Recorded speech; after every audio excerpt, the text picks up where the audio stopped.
Năm 2025, thế giới công nghệ đang ở trong một cuộc chiến tranh lạnh mới. Nhưng chiến trường lần này không phải là các bãi phóng tên lửa hay các cuộc chạy đua vũ trụ, mà là các trung tâm dữ liệu và các phòng thí nghiệm AI.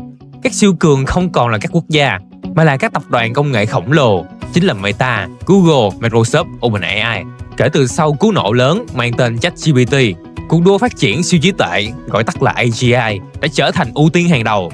Đây là cuộc đua trị giá hàng nghìn tỷ đô la, hứa hẹn sẽ định hình lại toàn bộ nền văn minh nhân loại. Trong cuộc chiến này, tài nguyên quý giá nhất không phải là tiền bạc hay dữ liệu. Tiền họ có thể in, dữ liệu họ có thể thu thập, còn tài nguyên khan hiếm nhất, quyết định kẻ thắng người thua, chính là bộ não của con người. Chỉ có một nhóm rất nhỏ, có lẽ không quá 100 người trên hành tinh này, thực sự hiểu và có khả năng xây dựng các mô hình AI thế hệ tiếp theo. Và các siêu cường công nghệ đang làm mọi giá để sở hữu họ. Họ không chỉ đưa ra những lời mời làm việc, họ đang tiến hành những chiến dịch chiêu mộ, những cuộc đi săn với quy mô và mức độ chịu chi chưa từng có trong lịch sử. Và mùa hè năm nay, một trong những cuộc chiến khốc liệt nhất đã diễn ra, xoay quanh một mục tiêu cấp cao, chính là thần đồng AI mới 24 tuổi mang tên Max DK. Câu chuyện này không chỉ là về một hợp đồng, nó hé lộ toàn bộ chiến lược và cái giá của cuộc chiến tranh giành nhân tài AI. Vậy tại sao một chàng trai 24 tuổi lại trở thành mục tiêu trị giá hàng trăm triệu đô la? Để hiểu được điều này, chúng ta cần xem xét hồ sơ tình báo của Max DK. Sinh ra ở ngoại ô Chicago, DK sớm bộc lộ tài năng phi thường về toán học và khoa học máy tính. Nhưng tiềm năng thực sự của anh bắt đầu khi lần đầu chứng kiến AI tự động tô màu cho một bức ảnh đen trắng. Anh mô tả cảm giác đó là nhìn thấy phép màu thật sự được tạo ra bởi logic. Chính khoảnh khắc đó đã định hướng sự nghiệp của anh, tạo ra phép màu bằng logic. Tài năng của anh sớm được nở rộ tại Đại học Washington.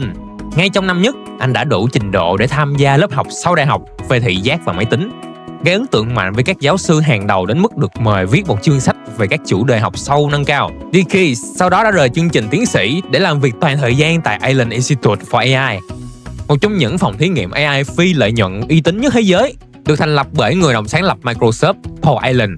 Đây là nơi anh tạo ra những vũ khí đã đưa anh vào tầm ngắm của các ông lớn. Dự án lớn đầu tiên anh tham gia là Proctor. DK giải thích rằng huấn luyện robot trong thế giới thật rất khó và tốn thời gian. Proctor là một hệ thống tạo ra hàng triệu ngôi nhà ảo, chân thật như game, để robot có thể học hỏi và thất bại hàng triệu lần trong thế giới mô phỏng trước khi bước ra đời thực.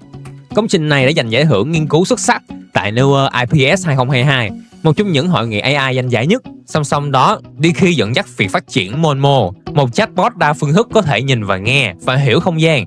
Nó không chỉ trả lời bằng văn bản, mà còn có thể phản hồi bằng hình ảnh, diễn giải dữ liệu cảm biến theo thời gian thực. Monmo ấn tượng đến mức được các nhà nghiên cứu tại OpenAI công nhận là chuẩn tham chiếu cho các thử nghiệm AI đa phương thức. Không chỉ dừng lại ở đó, cuối năm 2023, DK đồng sáng lập Vercept, một startup với tham vọng xây dựng Agent AI, những tác nhân AI có thể tự động thực hiện các chuỗi hành động phức tạp trên Internet. Startup này nhanh chóng huy động được 16,5 triệu đô la với sự hậu thuẫn từ những tên tuổi như cựu CEO Google Eric Schmidt. Với hồ sơ này, Max DK không chỉ là một nhà nghiên cứu, anh ta là một trong những số ít người trên thế giới có kinh nghiệm thực tiễn trong cả ba lĩnh vực nóng nhất của AI: mô phỏng, đa phương thức và tác nhân tự động. Anh không chỉ là một mục tiêu giá trị, anh là một mục tiêu chiến lược. Và Meta đã phát động một chiến dịch chiêu mộ với quy mô chưa từng có để có được anh. Theo báo The New York Times, mùa hè năm nay, Meta tiếp cận Max DK với một lời đề nghị khổng lồ, chính là 125 triệu đô la bằng tiền mặt và cổ phiếu trong 4 năm. Nhưng DK đã từ chối, anh vẫn còn đam mê với startup Vercept của mình. Đây là lúc chiến dịch leo thang, Mark Zuckerberg đã trực tiếp ra mặt. Một cuộc gặp mặt trực tiếp đã được sắp xếp. Đây không chỉ là một buổi phỏng vấn, đây là một cuộc hội nghị thượng đỉnh, nơi người sáng lập của một đế chế công nghệ cố gắng thuyết phục một thần đồng 24 tuổi về tầm nhìn của mình. Sau cuộc gặp gỡ đó, Meta đã quay trở lại với một lời đề nghị không thể từ chối, một đòn sốc và kinh hoàng về mặt tài chính.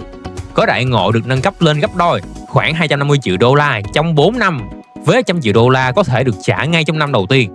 Con số này tương đương với hơn 6.000 tỷ đồng. Cuối cùng, DK đã đồng ý. Vụ DK không phải là trường hợp duy nhất. Meta đang tiến hành một cuộc càn quét nhân tài trên toàn thung lũng Silicon. Họ đã lôi kéo Rumin Pan, cựu trưởng nhóm mô hình AI của Apple, với một gói đãi ngộ được cho là trên 200 triệu đô la.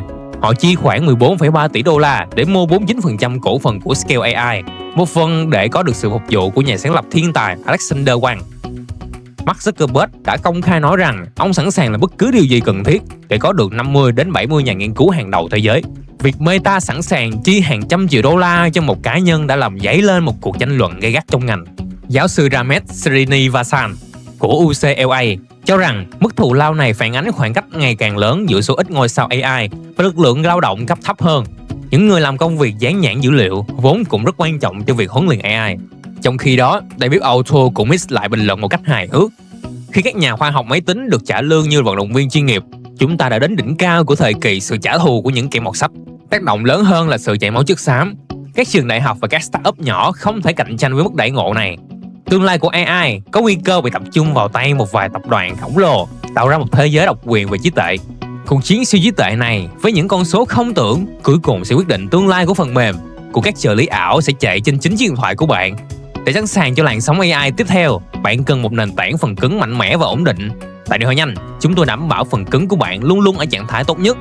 Chúng tôi là chuyên gia trong việc chuẩn đoán và sửa chữa, giữ cho thiết bị của bạn luôn luôn sẵn sàng cho mọi cuộc cách mạng công nghệ. Bạn nghĩ sao về mức đãi ngộ 210 triệu đô la cho một nhà nghiên cứu 24 tuổi? Hãy để lại bình luận bên dưới nha. Còn bây giờ thì xin chào và hẹn gặp lại.